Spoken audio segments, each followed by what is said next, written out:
Okay, so then June 1986, Tony was going to be retried in a racketeering charge in Las Vegas. And right before that happened, the outfit had him and his brother killed. Right. In the movie, in Casino, this was shown in a cornfield where they hit him with baseball bats and they bury him alive in the field. But I guess this actually happened in the basement of a house. It happened in the house. You want me to continue? Go ahead. When I first heard about the murders, of course, I was asked, where do you think? They didn't even know, the FBI, where they were killed at. And I said, well, they were killed in a house. He said, well, they showed it in the movie in a cornfield. That's bullshit, I said. They were killed in a house.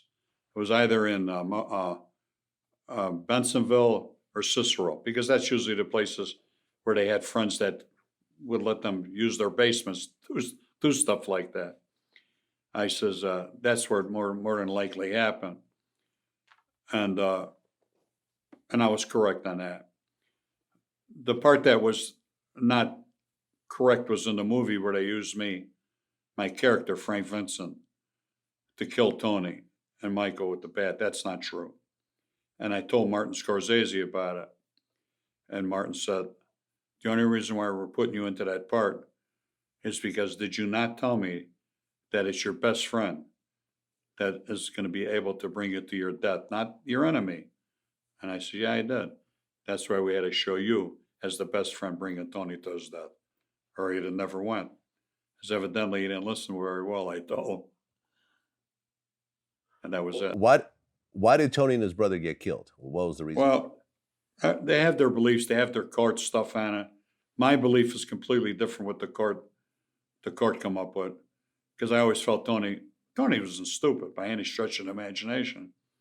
And I know his brother Michael was an instigator, a troublemaker, and he lived off of Tony's reputation, and he was close with Joey Ayup and everybody else. Now, in the courts and everybody else said, well, they were going to make Michael a made man. That's bullshit. Tony would have never allowed that anyway. I said, that's not true. So when the strike force talked to me, they wanted me to be a witness in that trial. They brought up this stuff, and I said, that's not true. But I backed up a little bit. They don't want somebody disputing what their case is made out of. I said, I don't believe that. They says, do you know where I says, somewhere in Bensonville or Cicero. And they told me who was testifying. Calabrese, Nicky. I says, then he should have named everybody there on the hit. And they said, oh, he only spotted Johnny DeFranco, and he named a couple other names. But he's telling you there's 7 guys there, and he didn't know the 7 guys were? I said, I don't know. If a hitman that don't know who's going to kill people with, they know who they're with. And they backed up again on me. So whether they were creating stories or not, I don't know.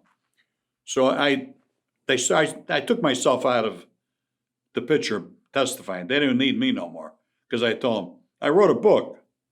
I got to live with that book when I go in court. Is it out? I said, it'll be out tomorrow. I got to live with every statement I made in there. And I made no lies. They never used me for the trial. Now, why did Tony go back, to answer your question? If Tony don't go back with his brother, he puts himself in between a rock and a hard spot.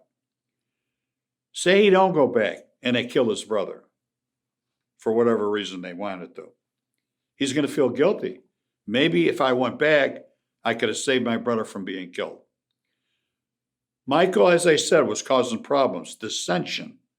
He was muscling other bookmakers, other bosses, bookmakers. He was uncontrollable. Well, they got a hold of Tony. They said, Tony, you're the only one that can straighten this out with your brother. You need to come back. We need to have a sit down. Doesn't this make perfectly good sense? Tony's still hesitant. I would be too. Because he's been there. He's walked many people to that basement. He should know. He should arm himself. This is what I'm thinking. He goes back with the intentions and hoping that maybe the power that he has with him and behind him will prevent this from happening to his brother. It's not the way it happened. Once you hit them steps, baby, it's all over. You're gone. Well, by the time that Tony got killed in 1986, the FBI suspected him in 25 murders. Uh, yeah, I think they over exaggerated. Okay. I And I named guess them they in the also book. accused him of, they thought that he killed the Chicago outfit boss, Sam Giancana. No, that's not true. That's not true? Okay. Butch Blasey. Blasey or Blasey. He's the one who killed him. Okay. Well, at the end of this whole process, the mob got pushed out of Las Vegas. They lost any sort of ties to all the casinos. The corporations all came in. Argent. That was the Yeah. name of the corporation, Argent. Yep. But essentially the casinos all got cleaned up. It became family friendly. Yeah. And the mafia got pushed out. Is there still mob influence in the Vegas casinos these days? I doubt it very seriously. Reason being, if there was, I doubt if I'd still be here. So I definitely know there's no Chicago mob here. There might be guys from New York. I don't even know if there's Kansas City guys there. Detroit. But there's no mob that controls any one casino.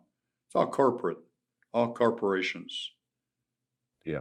Believe me, I doubt it very seriously.